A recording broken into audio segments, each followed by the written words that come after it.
What it is, what's happening? Welcome back to the channel. So today's little installment is, well, it's always all about Ford trucks. So today I got a 94 F250 four-wheel drive extend cab 8-foot bed with a 460.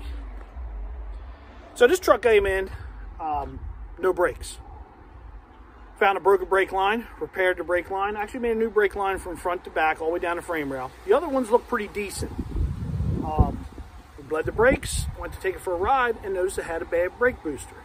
Now, bad brake booster because this truck has got vacuum brakes, so it has a major vacuum leak inside the truck. So let's go inside. So we're inside the truck with it running, and it's got a pretty good brake pedal, but when you hit the brakes,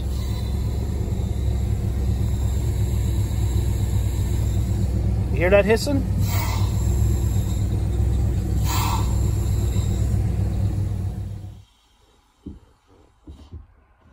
And as you can hear, after you shut the truck off, you got that hissing noise until all the vacuum is out of the booster. So the diaphragm inside the booster is bad.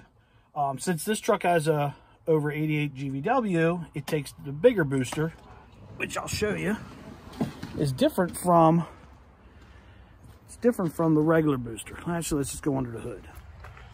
As you can see, this has got a real wide booster compared to like a 150 or Bronco or something. The booster's like maybe from where my finger is to here wide.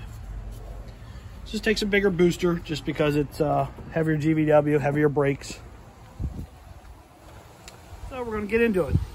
Got to unbolt the master cylinder off the booster, and then we'll go up under the dash and 4 bolts and the rod off of the brake pedal. Pretty simple to swap out. So let's get into it. So we got our booster out, as you can see. Now when you put the new one in, always make sure that this goes, whoops, see how this part of it goes up? Make sure you put that in through the firewall that way. This one comes with a new boot, new firewall gasket, so I don't have to reuse the old plastic one that's falling apart. And as you can see, this one's losing some of its guts out of the back. This one's blown out. Another thing you want to check too is check your measurement on your rod against here. Most of the time they're already set. You don't have to fool with them, but as you can see, that does have a little bit of adjustment. 90% of the times you don't need to fool with it, but you should always check it against your old one and your new one just to make sure they're the same height.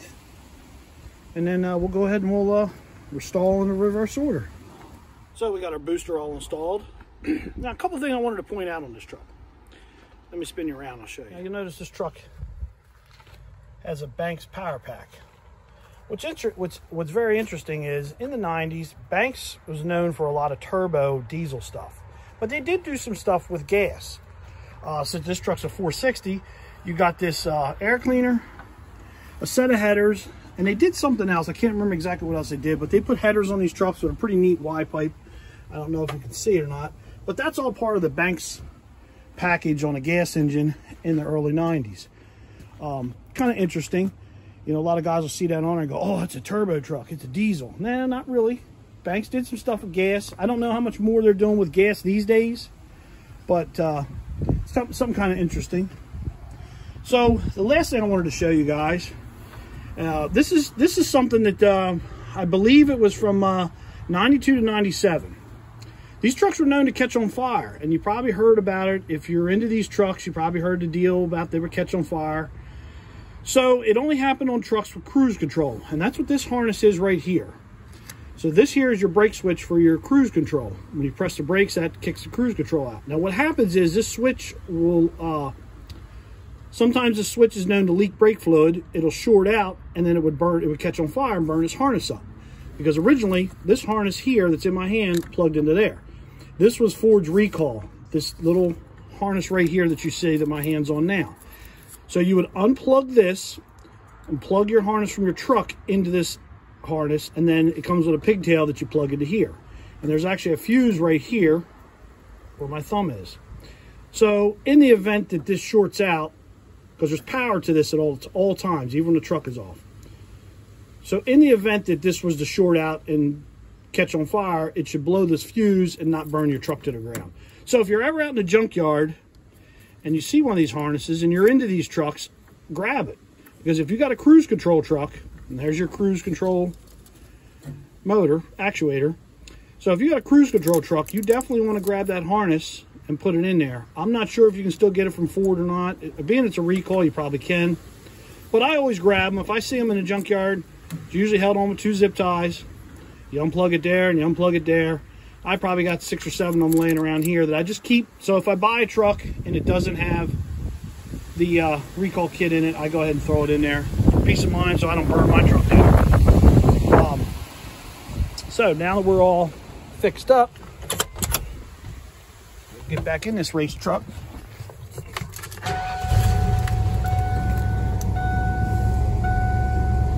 Voila.